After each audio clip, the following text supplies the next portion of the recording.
प्यारे सजनों, धन धन सतगुरु तेरा ही आसरा। आज हम संत मत विचार के इस चैनल पर एक बहुत ही अच्छे विषय पर चर्चा करेंगे। जानवरों का मांस, जानवरों को मार करके जानवरों का मांस खाना क्या सही है, क्या गलत है, खाएं तो क्या होता है, ना खाएं तो क्या होता है। सभी धर्म ग्रंथों और सभी धर्मों में जितने भी संत महात्मा ऋषि मुनि सभी जो हुए हैं, सब के सब ने जीव हत्या करने पर रोक लगाई है। जीव हत्या को पाप माना है, चाहे वो कुरान हो, बाइबिल हो, रामायण हो, महाभारत हो और संतों के लिखे हुए अन्य ग्रंथ, कबीर साहब, गुरु नानक साहब, समस्त ब्रिज, बुल्ले शाह, मीरा, रविदास जी, स्वामी जी महाराज, जयमल सिंह जी, सावन सिंह जी, शाह मस्ताना जी, चस्सो मस्ताना जी, जितने भी महान पुरुष हुए हैं, सब ने मांस खाने पर रोक लगाया है, मना किया है, क्योंकि मांस हमेशा जीव की हत्या करने के बाद ही मिलता है और जीव हत्या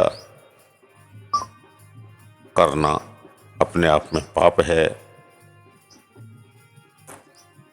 सभी गुरु, सभी मुर्शिदों ने, सभी गुरुओं ने किसी को भी नामदान बख्शने से पहले जो शर्तें रखी हैं, उसमें मांस खाने की शर्त पर रोक लगाया है कि नामदान का भागी वही हो सकता है, गुरु मंत्र का भागी वही हो सकता है जो मांसाहार नहीं करेगा।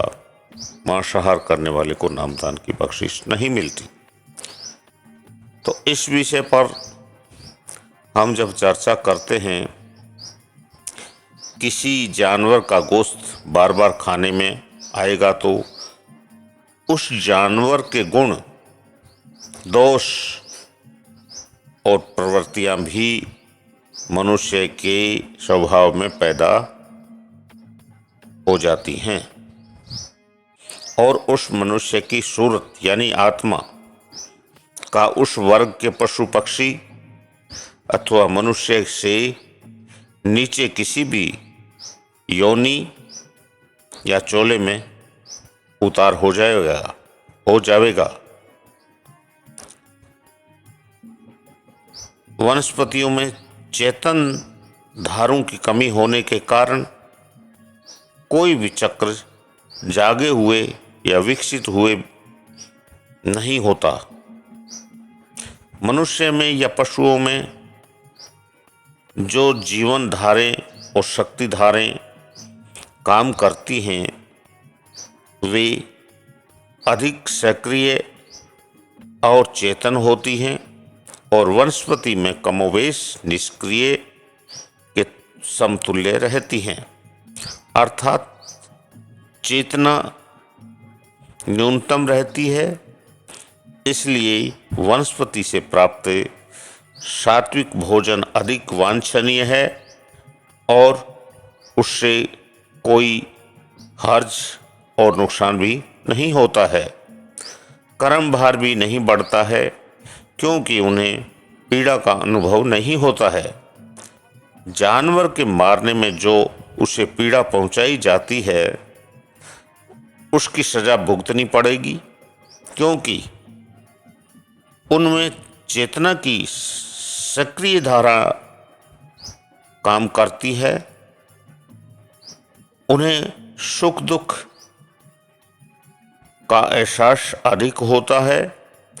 गला काटने वाले को भी वही दुख और पीड़ा कर्मफल परिपक्व होने पर झेलनी पड़ेगी। मांसाहार से क्रोध आता है और क्रोध आने से ध्यान नहीं टिकता। आज जो मांसाहारी देश हैं जहाँ पे प्राय मांस खाया जाता है, वहाँ पे मांस से जनित अनेकों गंभीर रोग पैदा हो गए हैं और वो लोग सब शाकाहार की तरफ दौड़ रहे हैं। सभी धर्मों में अहिंसा परमो धर्मों का उपदेश दिया गया है और जीव को मारना तो हिंसा है। इसलिए किसी जीव को मार के खाना तो वैसे भी ही बड़ी क्रूरता है। क्यों कि जो जीव को मार सकता है वो जानवर को मार सकता है, वो मनुष्य को भी मार सकता है। वहाँ दया की भाव ना बिल्कुल उसमें नहीं रहती। इसलिए दया धर्म का मूल है। जहाँ दया नहीं वहाँ धर्म और शुद्ध आचरण और दिमाग में शीतलता नहीं हो सकती। इसलिए प्यारे सज्जनों, मांसाहार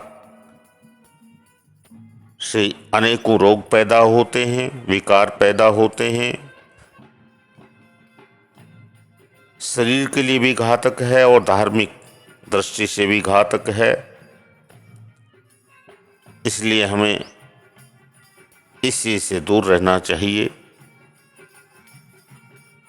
सिर्फ जिव्या के स्वाद मात्र से किसी की जान लेना का अधिकार हमें नहीं है। यह प्रकृति का नियम भी है और मालिक का हुक्म भी है। जीव हत्या तो दूर, किसी को कड़वे शब्द बोलने को भी हिंसा तक कह दिया गया है। इसलिए जीव हत्या तो किसी के प्राण को लेना बहुत ही गंभीर गिरा हुआ कार्य है।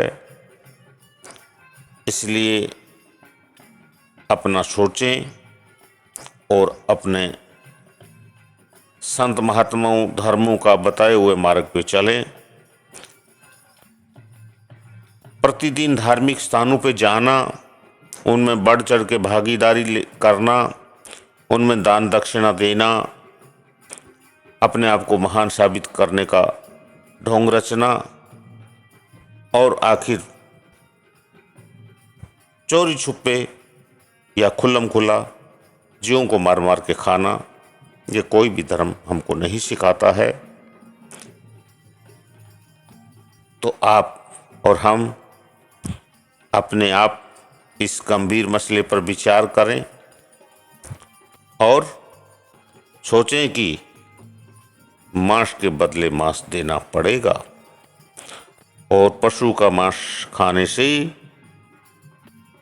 उस जानवर के गुण दोष और प्रवृत्तियां भी मनुष्य के स्वभाव में पैदा हो जाएंगी और उस मनुष्य की सूरत आत्मा का उस वर्ग के पशु पक्षी अथवा मनुष्य के नीचे किसी भी योनि का चोले में उतार हो जाएगा।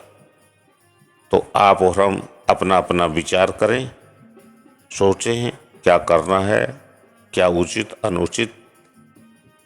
धन धन सतगुरु तेरा ही आसरा।